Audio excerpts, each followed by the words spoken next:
Good morning all of you. हमने आपको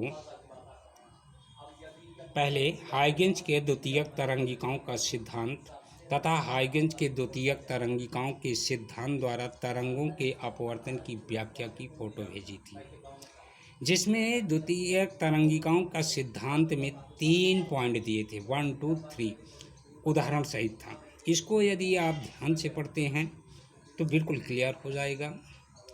इसमें सबसे इम्पोर्टेंट आता है हाइगेंस के द्वितीयक तरंगिकाओं के सिद्धांत द्वारा तरंगों के परावर्तन की व्याख्या बहुत ही इम्पोर्टेंट है। इसको ध्यान से समझिए, मैं समझाने का प्रयास कर रहा हूँ।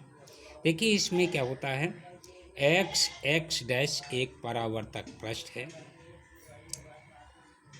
जिसमें कोई तरंगार्थ ए बी तिरछा आपतित होता है।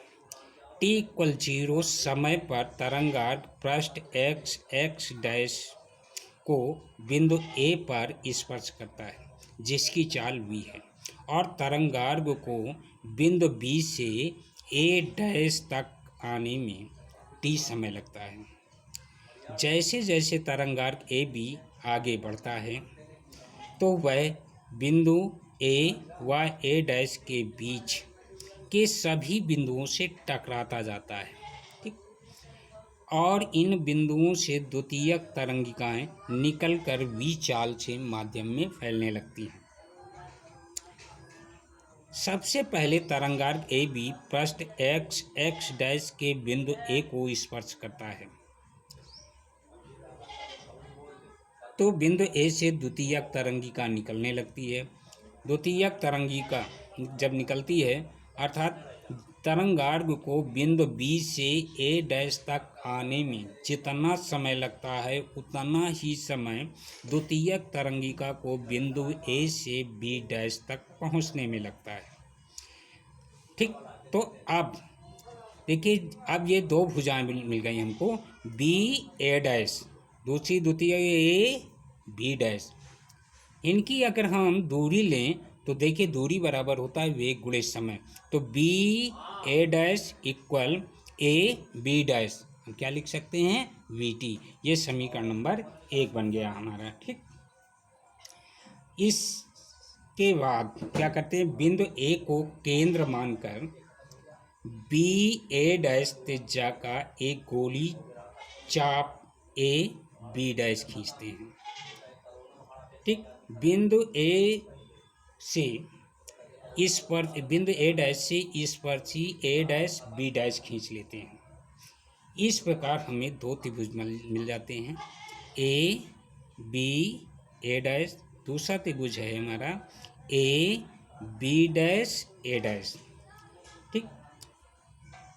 अब तरंगार्थ AB जैसे आगे बढ़ता है तो वो A व A डैश के बीच स्थित सभी बिंदुओं से टकराता है और इससे चलने वाली द्वितीयक तरंगिकाएं एक साथ A डैश B डैश स्पर्शी पर पहुंचती हैं।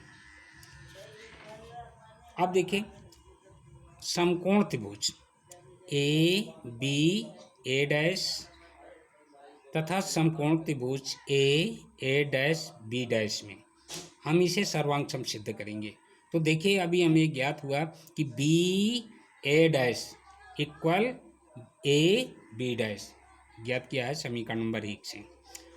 दूसरा पॉइंट इसका, कोण A B A डैश बराबर कोण A B dash A dash, ये दूसरा पॉइंट हो गया। तीसरा है, दोनों त्रिभुजों के लिए A डैश क्या है, उभयनिष्ठ है, अर्थात दोनों त्रिभुज हमारे सर्वांग सम हुए। हम जानते हैं कि सर्वांग सम त्रिभुज में क्या है, सर्वांग सम त्रिभुज में उन दोनों त्रिभुजों के कोण और संगत भुजाएं आपस में बराबर होती हैं। तो इसलिए अब ये बन गया कोण कोण B A डैश, ये कोण क्या है, I। दूसरा है कोण A डैश B डैश, ये कोण R है। हम जानते हैं परावर्तन में आपतन कोण I परावर्तन कोण R के बराबर होती है।